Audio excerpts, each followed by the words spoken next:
வினோத வாய்ஸ் நேயர்களுக்கு வணக்கம். நான் உங்கள் கிருஷ்ணவேல்.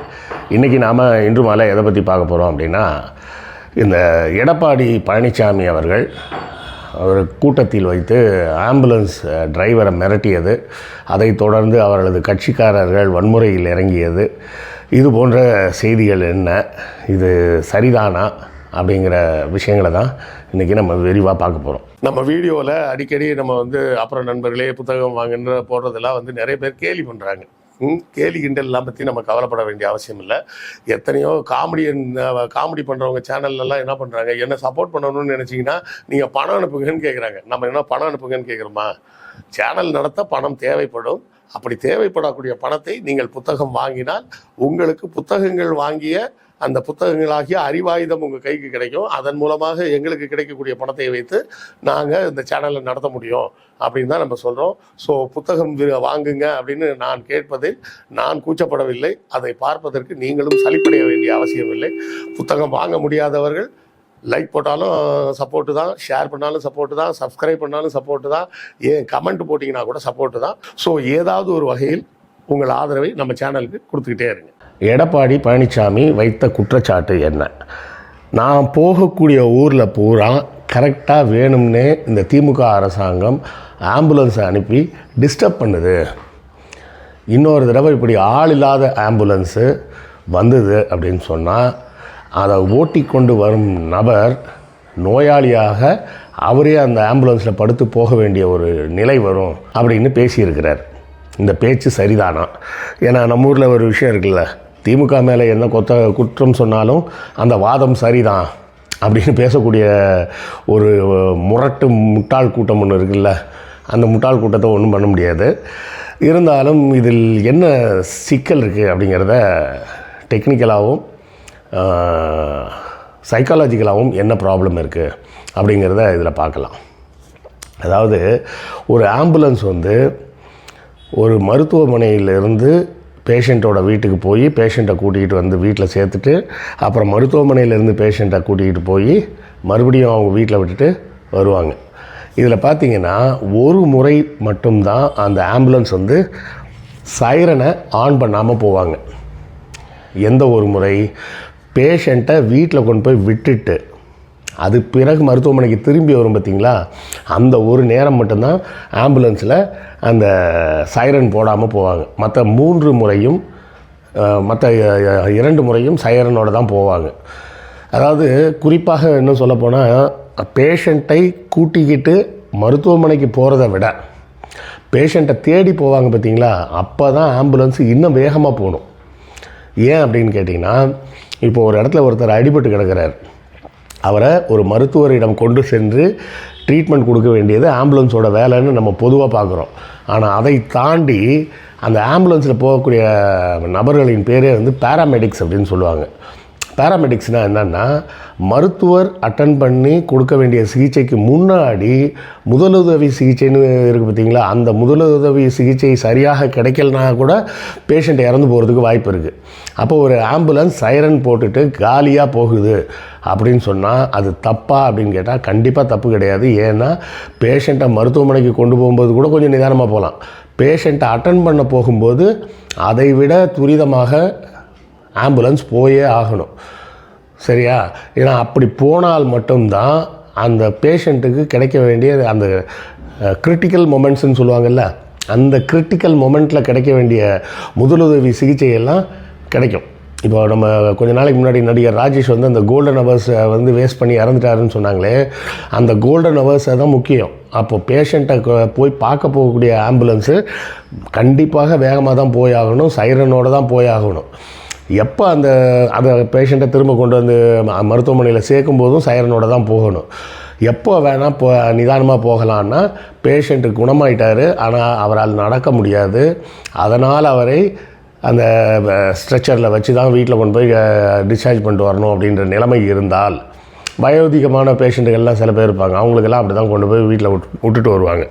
அப்படி விட்டுட்டு வரக்கூடிய நேரத்தில் வேண்டுமானால் சைரன் இல்லாமல் நார்மலாக போயிட்டு நார்மலாக வரலாம்.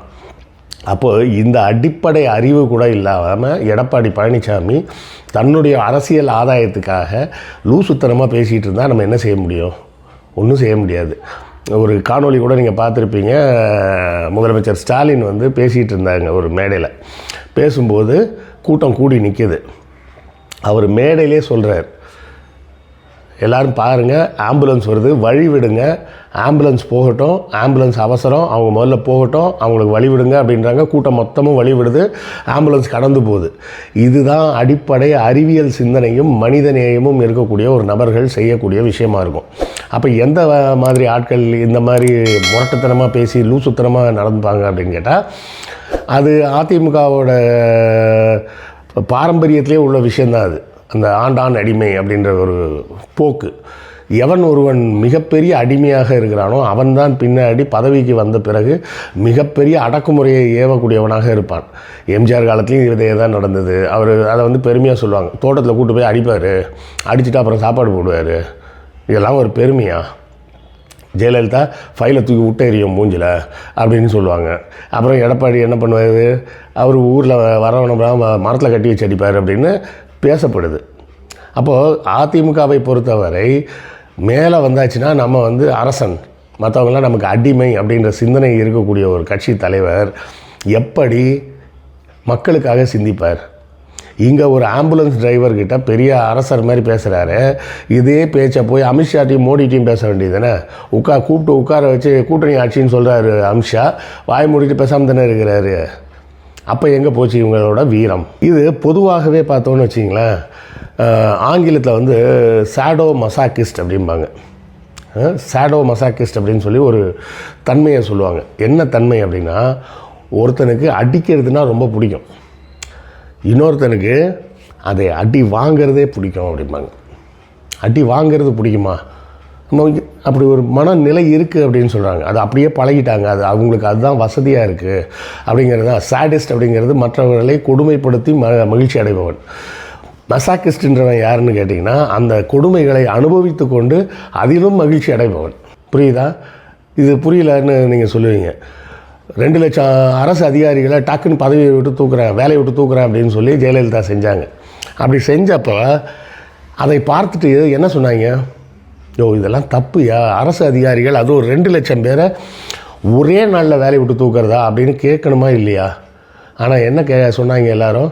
பார்த்தியா, அயர்ன் லேடி எப்படி ஒரு பவர்ஃபுல்லாக ஒரு ஆக்ஷன் எடுத்தாங்க பார்த்தியா அப்படின்னு. அதை கண்டு மகிழக்கூடிய ஒரு கூட்டம் இருக்குல்ல, அந்த கூட்டத்துக்கு பேர் தான் வந்து மெசாக்கிஸ்ட்னு பேர். தனக்கு அடி விழுந்தாலும் அதை பார்த்து மகிழ்ச்சி அடைவது.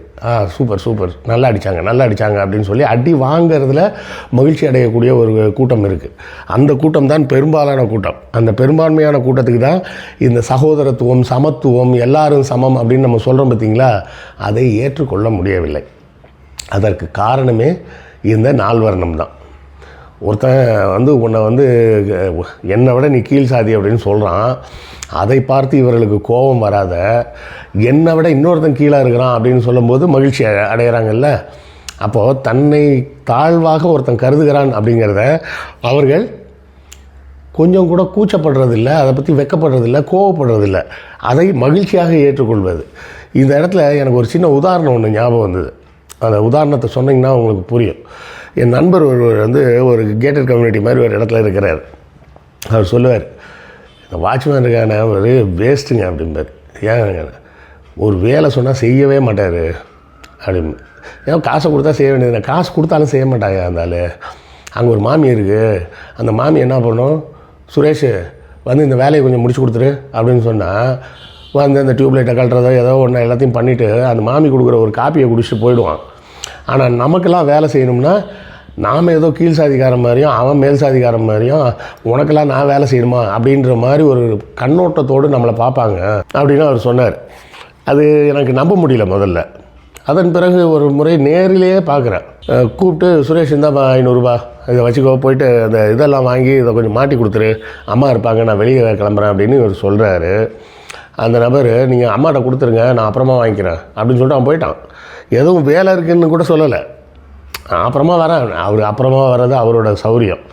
ஆனால் அவர் சொன்ன அந்த உதாரணத்தில் எனக்கு ரொம்ப மனதை தைக்கக்கூடியது என்னவாக இருந்ததுன்னா, ஒரு இடத்தில் அடிமையாக இருப்பது அந்த வாட்ச்மேன் சொல்லக்கூடிய ஒரு குறிப்பிட்ட நபருக்கு ஒரு டம்ளர் காஃபிக்கு வேலை செய்ய தயாராக இருக்கும் அதே நபர் இன்னொரு புறத்தில் வேறு ஒருவர் 500 ரூபாய் பணம் கொடுத்தாலும் கூட அந்த வேலையை செய்வதற்கு தயாராக இல்லை அப்படின்ற மனநிலைன்னு ஒன்று இருக்குது பார்த்தீங்களா. இன்னொரு ஹவுஸ் புரோக்கர் நான் பார்த்தேன், ஃபோனில் பேசிகிட்டு இருக்கும்போதே ஃபோனில் சொல்லிகிட்டு இருக்கிறான் அந்த தம்பி, மாமி உங்களுக்கு அந்த பார்ட்டி செட் ஆகாது மாமி, அவங்கெல்லாம் கவுச்சிலாம் சாப்பிட்டு வீடையே கலீஜ் பண்ணுவாங்க. அதாவது இந்த அடிமைகள் தான் ரொம்ப மூர்க்கமாக அந்த அடிமைத்தனத்தை வேலையை செய்வாங்க அப்படின்னு சொல்லி, அதாவது அந்த நிறவெறியை குறித்த ஒரு புத்தகத்தில் சொல்லியிருக்கோம்.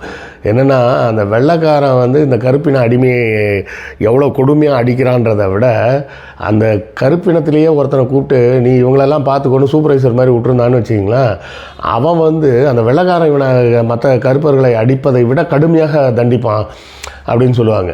அதே போலத்தான் இங்கேயும் நடக்குது. பார்ப்பனியத்தை விட பார்ப்பனியத்தை காக்கும் காவலர்களாக தங்களை அறிவித்து கொண்டு இந்த இடைநிலை சாதிகள் ஆடுற ஆட்டம் உச்சகட்டமாக இருக்குது. அதோட வெளிப்பாடு தான் வந்து வேறு வகையான ஒரு வெளிப்பாடு தான். ஒரு ஆம்புலன்ஸில் யாரோ ஒரு பேஷண்ட்டு போகிறாங்க, அது ஒரு உயிர். அந்த உயிருக்கு நீங்கள் நல்லா யோசிச்சு பாருங்கள். டிராஃபிக்கில் கூட நிற்கிற கான்ஸ்டபிள் என்ன பண்ணுவார், போய் அவசரமாக அந்த சிக்னலை மாற்றி விடுவார், போட்டோம் டிராஃபிக் போட்டோம் அப்படின்னு. அதில் சில லூசுங்க இருக்குது, என்னென்னா உடனே ஆம்புலன்ஸ் பின்னாடியே நம்ம பிடிச்சிக்கிட்டு போனோம்னா நம்மளும் வேகமாக போயிடலான்ட்டு சில பேர் போவாங்க. அப்படிலாம் போகக்கூடாது. ஆம்புலன்ஸ் அது ஒரு எமர்ஜென்சி. ஒரு சில நாடுகளில் அந்த ஆம்புலன்ஸ் டிரைவர் இருப்பாங்க பார்த்தீங்களா, அவங்க கையில் ரிமோட் இருக்குமா. என்னென்னா அது எந்த நாடுகள்னு தெரியல, என் நண்பர் ஒருத்தர் சொன்னார். என்னென்னா ஆம்புலன்ஸ் போகும்போது சிக்னல் வயலேஷனும் இருக்கக்கூடாது அப்படின்றதுக்காக அந்த ஆம்புலன்ஸில் இருந்து அவங்க ஒரு 100 மீட்டர் தூரத்தில் இருக்கும்போதே அந்த பட்டனை அமுக்கினாங்கன்னா இவங்க சிக்னல் லாக்கில் இருந்தால் கூட சிக்னல் ஓப்பன் ஆகிடுமா. ஓப்பன் ஆகி இவங்க நேராக முன்னாடி போகிற மாதிரி. அப்போது இந்த மாதிரியெல்லாம் ஒரு விஷயம் இருக்கும்போது, இங்கே வந்து ஒரு முன்னாள் முதலமைச்சராக இருந்த ஒரு நபர் ஒரு ஆம்புலன்ஸ் டிரைவரை அவங்க கட்சிக்காரங்க அடிச்சிருக்கிறாங்க. வண்டியை போய் மிதித்து அதை டென்ட் ஆக்கி அந்த ஐடி கார்டெல்லாம் பிடிச்சி கிழிச்சு போட்டு இவ்வளோ ஒரு அராஜகம் பண்ணியிருக்கிறாங்கன்னா, இவர்களால் எப்படி மக்களுக்காக சிந்திக்க முடியும்? மக்களுக்காக இவர்கள் என்ன செய்வார்கள்? இவர்கள் மறுபடியும் போய் மோடிக்கிட்டையும் அமித்ஷாட்டையும் அடிமையாக இருப்பாங்க. அங்கே அடிமையாக இருந்துட்டு இங்கே வந்து என்ன பண்ணுவாங்க, இங்கே இருக்கிறவனா இன்னும் போட்டு டார்ச்சர் பண்ணணும்னு தான் பார்ப்பாங்க. அங்கே வாங்கின அடியை பூரா இங்கே வந்து கொடுப்பாங்க. அதுதான் நடக்குமே தவிர வேறு எதுவும் நடக்காது. ஸோ இது குறித்த உங்கள் பார்வை என்ன, உங்கள் கருத்து என்னன்றதையும் கமெண்ட்டில் சொல்லுங்கள், நானும் தெரிஞ்சுக்கிறேன். அடுத்த காணொளியில் சந்திப்போம். நன்றி, வணக்கம்.